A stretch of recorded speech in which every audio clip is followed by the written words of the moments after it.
Halo saudara-saudara, jumpa lagi dengan komentator gadungan di sini. Dengan komentator yang gadungan. Seperti biasa, kita akan membahas berbagai macam tema olahraga, terutama sepak bola. Dan hari ini kita akan membahas BSSI alias PSSI. Ini masih terkait dengan kemarin itu yang ada di Malang, saudara-saudara. Terkait dengan tragedi Kanjuruhan. Dan ini kita akan bahas PSSI ini. Lucu saya kalau bahas PSSI ini. Waduh, ini kumpulan manusia yang nggak punya malu.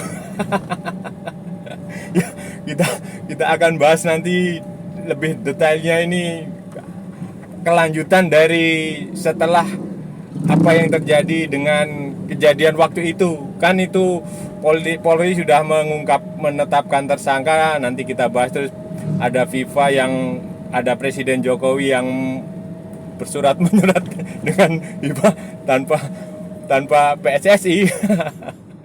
Ya, nanti akan kita bahas saudara-saudara di edisi kali ini.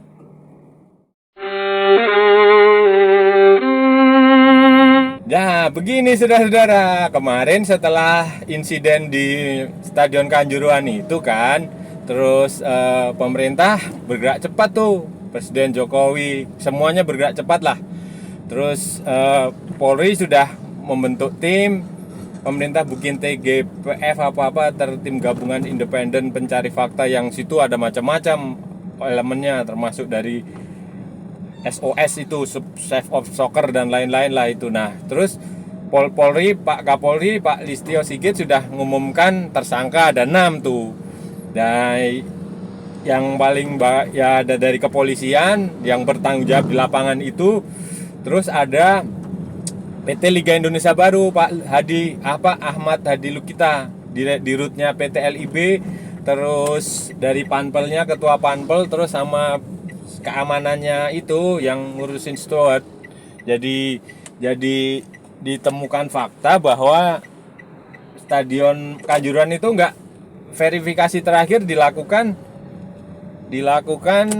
tahun 2020, dan hasil verifikasinya itu, jadi verifikasi kan, terus ada yang kekurangan nih kekurangannya apa. Nah, kekurangannya itu sama yang itu, Aremanya itu, sama yang punya stadion, sama pengelola stadion itu nggak diperbaiki. Dan itu tahun 2020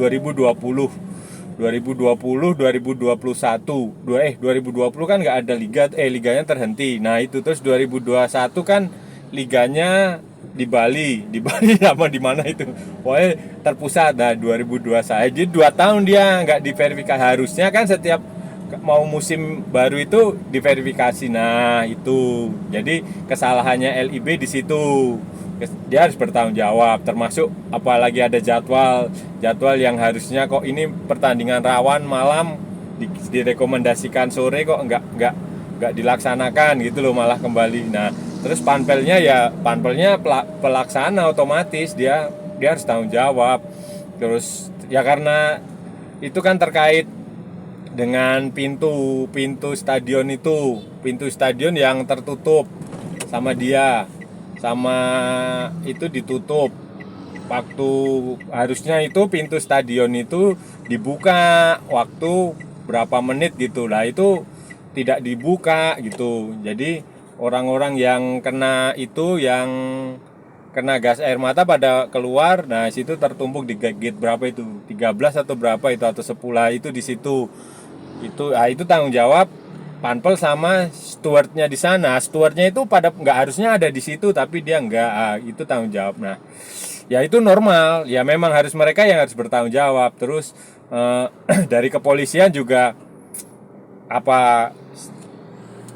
petugasnya, komandannya itu ditanya, ternyata mereka udah tahu bahwa standar FIFA nggak boleh pakai gas air mata, tapi mereka tetap itu mereka diperiksa jadi tersangka juga sama Kapolri. Terus Kapolri juga masih akan ada beberapa tersangka lagi. Itu menarik kita tunggu, karena begini, harus dilihat juga bahwa itu insiden itu terjadi karena supporter masuk lapangan.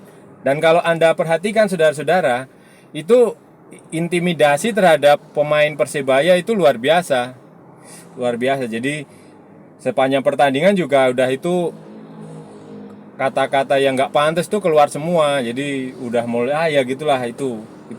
Dan kayak gitu udah juga bukan pertama kan, dulu juga pernah waktu Persebaya main di situ juga pernah diserang. Ya itu udah tradisi. Nah, itu harus dilihat juga, harusnya ada dari provokator yang pertama turun itu yang harus juga jadi tersangka karena dia menyebabkan kerusuhan itu gitu. Itu nanti kita tunggu saja kelanjutannya, karena kemarin Persebaya juga udah dia merilis sebuah video itu bagus, menurut saya bagus, salut. Dia berterima kasih pada Polri, Poltabes Surabaya, karena ya itu kalau nggak dikawal mereka itu bisa jadi yang korbannya justru pemain Persebaya, itu kasihan. Jadi sejak datang sampai mau pulang lagi itu udah rasanya udah kayak di Afghanistan, kasihan mereka. Dan mereka berterima kasih kepada polisi, dan itu kita harus fair ya saudara-saudara, harus fair. Kita berduka untuk korban yang meninggal, tetapi kita juga tidak bisa menutup fakta bahwa itu terjadi kekerasan dilakukan oleh supporter kepada pemain gitu loh. Dan untungnya ada barakuda itu. Jadi polisi menggunakan barakuda untuk mengevakuasi para pemain. Nah, itu harus fair, harus fair. Kita berduka, tapi kita juga tidak bisa menutup fakta bahwa ada oknum, dan tak oknum atau oknum tapi banyak, bahwa supporter Arema yang anarkis itu fakta, dan itu harus kita ungkap. Kita harus, ya di satu sisi kita berduka, di sisi lain kita juga harus usut tuntas untuk oknum oknum yang masuk ke lapangan itu, yang bikin, yang intimidatif, yang provokatif itu yang harus diusut juga saudara-saudara.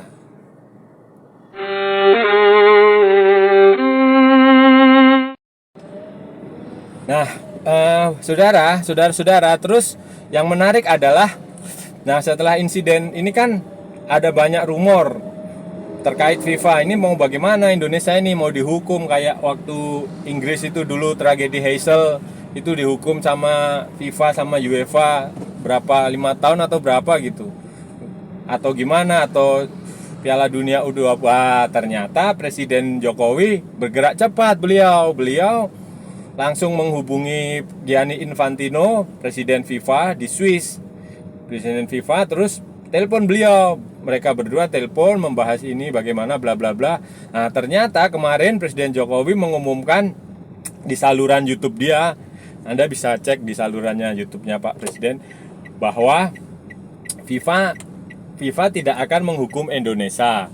Justru FIFA akan berkantor di Indonesia untuk memperbaiki sepak bola Indonesia gitu. Jadi hasil pembicaraan itu dalam surat yang dikirim FIFA itu kepada Presiden disebutkan bahwa ada berapa item itu, ada 5 atau berapa, bahwa FIFA dan pemerintah Indonesia dan AFC akan membentuk tim transformasi sepak bola Indonesia. Tugasnya adalah memperbaiki standar keamanan di stadion, terus menyiapkan protokol pengamanan internasional yang sesuai dengan FIFA, terus ya ada beberapa lagi lah, banyak itu, banyak. Nah, yang paling menarik adalah di situ tidak ada PSSI. tidak ada PSSI. Jadi langsung FIFA, AFC, pemerintah. Nah, pertanyaannya PSSI kemana? Nah, itu padahal ini otoritasnya PSSI. Nah, jadi ibaratnya begini saudara, kalau saudara pernah bekerja di perusahaan nih ya, perusahaan kan ada ownernya, ya kan? Owner tuh biasanya komisaris, presiden komisaris lah apa. Terus ada direkturnya ya bisa dari pemegang saham, bisa juga dari ditunjuk sama komisaris ya, dirut atau CEO atau pokoknya yang pernah. Terus ada manajer, ada supervisor, ada macam-macam lah gitu. Nah, terus ada pegawai lah. Ini pegawainya ada masalah nih di pekerjaan sehari-hari. Nah, jadi yang menyelesaikan bukan manajernya atau supervisor atau direkturnya, tapi langsung ownernya, komisarisnya. Nah, ya ini persis nih timnas ini kayak kejadian di Kanjuruhan ini kayak begitu nuh. Yang kekisruh di PSSI langsung Presiden RI 1 sama FIFA 1. Bayangin saudara. Bayangin. Coba bayangin itu. Itu kayak aduh. Nah, pertanyaannya adalah, lah PSSI ngapain? PSSI ngapain? Kalian kerjaannya ngapain? Kalau langsung yang ngurusin Presiden Indonesia sama Presiden FIFA, mending nggak usah ada PSSI aja gitu loh. Itu loh yang bikin heran itu. Harusnya kan PSSI gitu mereka yang ngurus. Kalau itu sudah ya tahu diri lah, mengundurkan diri atau gimana ya itu konsekuensi dari situ apa gitu loh. Jangan mau enaknya sendiri kok. Ini kan aneh nih loh. Sesuatu yang masalah di mereka yang mereka bikin, orang lain yang suruh menyelesaikan, dan mereka masih aja demayem di situ seolah-olah tidak pernah terjadi apa-apa. Ini kan bagaimana ya saudara-saudara? Ini kan entah, harusnya PSSI kalau mereka masih punya urat malu ya harusnya mundur gitu loh. Mundur mengundurkan diri. Terus bukan hanya ketuanya ya, jajaran di situ yang pengurus-pengurus yang bertanggung jawab, yang sok-sok pintar itu mengundurkan diri, karena itu bikin malu gitu loh.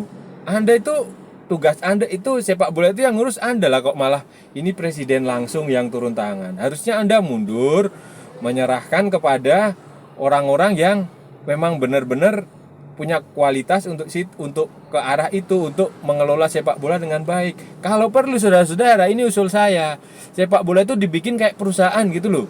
Jadi jadi supporter nih, kita nih supporter masyarakat ini sebagai pemegang saham, sebagai dewan direksi lah nanti. Dewan direksi ini komisaris sebagai komisaris ini nunjuk ketua umum PSSI sebagai CEO atau direktur. Nanti di situ ada bagian-bagian manajer, ada GM, ada apalah, supervisor, ada karya. Di situ kita dibayar, mereka bekerja untuk mengurus bola gitu loh. Jadi nanti kalau mereka salah kita ganti. Kita harusnya begitu usul saya sih. Bukan kayak sekarang, kayak organisasi partai politik. Pengurusnya juga pensiunan. Terus apalagi anggota DPR, orang partai. Terus apalagi? Ya gitulah, birokrat. Jadi nggak jelas gitu loh. Jadi Anda setengah-setengah, bukannya ngurus bola malah cari makan dari situ lah. Ini susah ya loh. Kalau memang cari makan dari situ ya mending sekalian aja dibikin kayak perusahaan.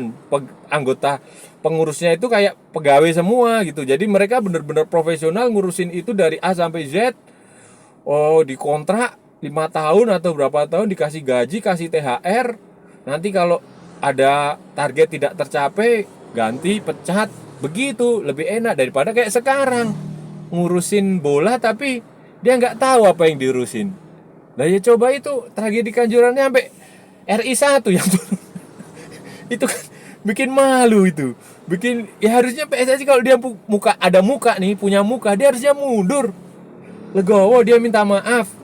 Ya mohon maaf saya nggak bisa ngurus bola, mungkin karena saya terlalu sibuk mau pencalonan ya saya lebih baik mundur aja. Saya beri kesempatan kepada adik-adik yang lebih memahami bisa ngurus sepak bola, silahkan mengurus di sepak bolanya.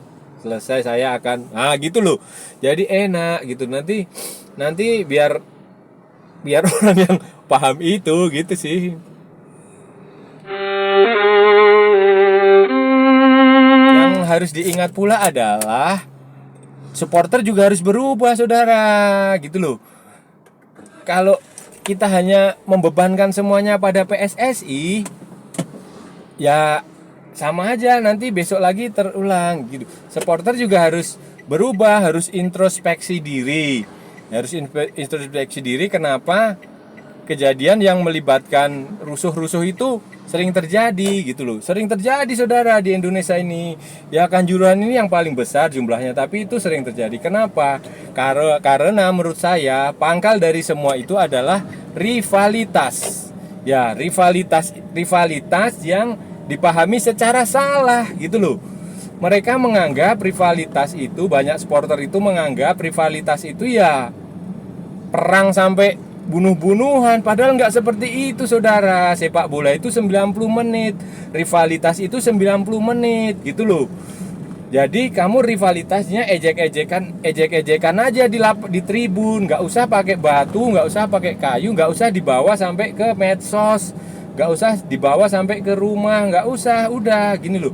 Karena itu harus berubah mental rivalitas yang salah kaprah itu. Karena begini, kejadian usaha mendamaikan itu sudah dari turun temurun, itu sudah terjadi. Kita ingat waktu dulu supporter Persib meninggal, ya kan, terus ada upaya damai, mereka bikin kaos oranye sama biru, terus ternyata ya kejadian lagi berulang-ulang. Dulu waktu ada bonek meninggal juga sama aja, orang berusaha mendamaikan, ternyata setelah itu ya kejadian terus berulang. Nah, gitu.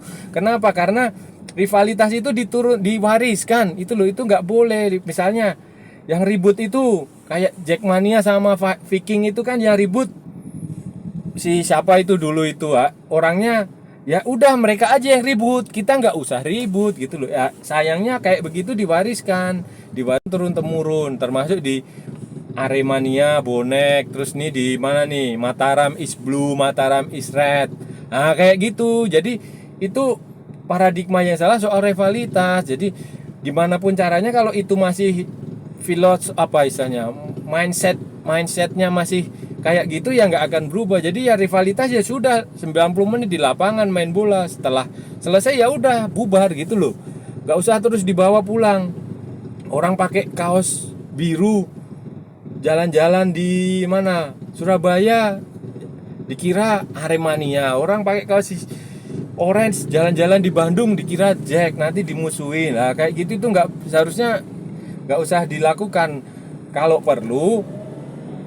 perlu ya saudara-saudara ya, supporter itu dicampur, kayak di Piala Dunia itu juga udah dilakukan, kayak di Piala Eropa itu juga udah dilakukan, kayak di mana-mana, di beberapa negara yang maju itu, kayak di Inggris itu juga udah campur aja gitu loh. Tapi ya itu karena mindset mereka udah berubah. Mindsetnya bukan rivalitas itu udah kayak perang di Afghanistan, bukan. Ya rivalitas ya 90 menit, setelah itu ya selesai, sudah gitu loh.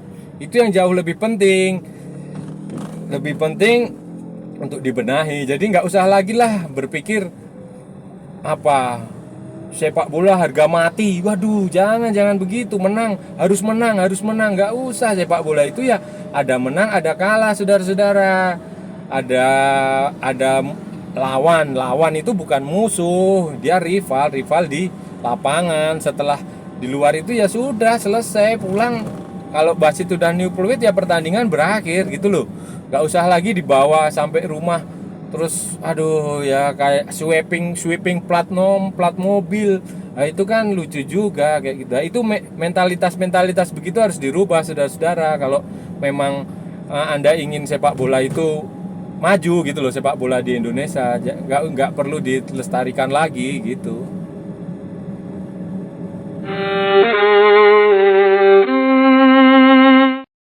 Oke saudara-saudara, itu tadi pembahasan kita hari ini. Kita sudah bicara panjang lebar, kita sudah membahas banyak hal terkait yang terjadi setelah tragedi di Kanjuruhan. Kita sudah membahas PSSI, kita juga sudah membahas supporter, kita sudah membahas FIFA, kita sudah membahas sepak bola, kita sudah membahas banyak hal lah.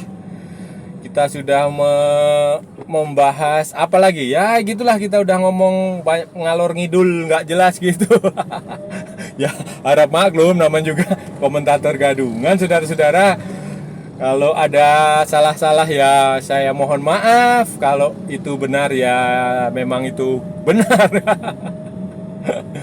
Jangan lupa saudara-saudara, like, share, and subscribe di akun Komentator Gadungan. Ikuti juga media sosial Komentator Gadungan di Instagram dan di Facebook.